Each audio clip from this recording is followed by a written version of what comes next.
গত 10 তারিখ অর্থাৎ শুক্রবার সকাল 8:30 ঘটিকার সময় 999-এর মাধ্যমে ডাবলমুরিং মডেল থানার জানতে পারেন যে পাহাড়তলীস্থ ফার্স্ট সিকিউরিটি ইসলামী ব্যাংকের পাশের গড়ি অর্থাৎ সুলতান সাহেবের বাড়ির ছাদের একতলায় একটি অজ্ঞাতনামা পুরুষের মৃতদেহ পড়ে আছে।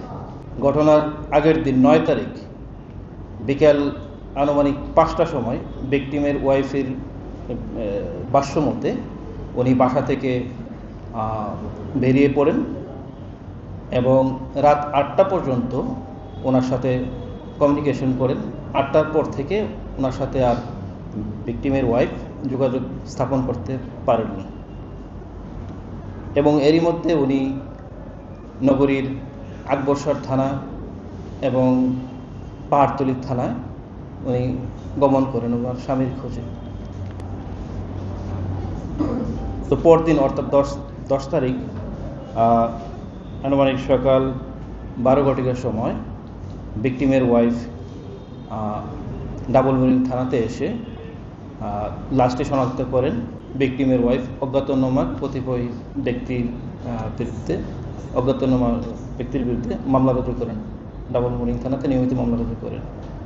বেসিক্যালি রঞ্জিত দত্ত নীলক উনি জিসকা ফার্মাসিউটিক্যালসের টেরিটরি ম্যানেজার ছিলেন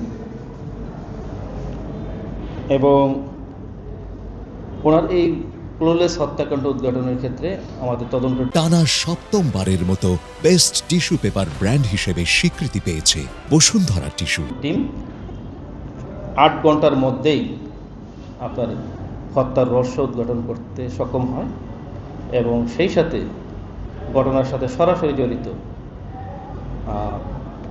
2 জন আসামিকে শনাক্ত করেছেন এবং অ্যাপ্রিহেন্ড করেছেন। 10 তারিখ রাত 12টার দিকে আমরা রুনা আক্তার, প্রকাশ পিঙ্কি আক্তার বিলু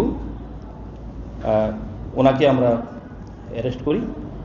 ওনাকে ব্যাপক জিজ্ঞাসাবাদের প্রেক্ষিতে ওনার যে দুষ্কর্মের সহযোগী ইব্রাহিম খলিল, প্রকাশ মিজানকে আজকে আমরা অ্যারেস্ট করি এবং আপনারা জানেন যে কিছুক্ষণ আগে ইব্রাহিম খলিলের এই প্রদর্শিত ভিকটিমের কাছ থেকে যে মোবাইল, ভিকটিমের যে স্যান্ডেল বা ভিকটিমের যে কাছে অন্য যে মূল্যবান বিলংস ছিল সেইগুলি উদ্ধার করতে সক্ষম হয় এবং দেখেন যে এই হত্যাকাণ্ডটি আসলে একটা হানি ট্র্যাপের মতো একটা বিষয়। রঞ্জিত দত্ত উনি জিসকা ফার্মাসিউটিক্যালসের টেরিটরি ম্যানেজার ছিলেন। তো ওনার সাথে যে রুনা আক্তারের সাথে সামহাও একটা সম্পর্ক বিল্ড আপ করেন এবং ওনাকে ট্রাপে ফেলেই এই সুলতান সাহেবের বাসাতে নিয়ে ভাড়াটিয়া ওনারা গত নভেম্বরে ওনারা এখানে ভাড়া নেন। ভাড়া নিয়ে এ ধরনের ঘটনার ঘটনা। এরই মধ্যে আমরা মূল 2 জন আসামিকে অ্যারেস্ট করেছি। আজকে আমরা একজন চালান দিয়েছি, আরেকজনকে আমরা নিয়মিতভাবে আমরা আগামীকাল চালান করব। রঞ্জিত মল্লিককে ওনারা ওখানে ডেকে নিয়ে যায় মিজানের মাধ্যমে, খলিলুর রহমান মিজানের মাধ্যমে ওনারা ডেকে নিয়ে যায়।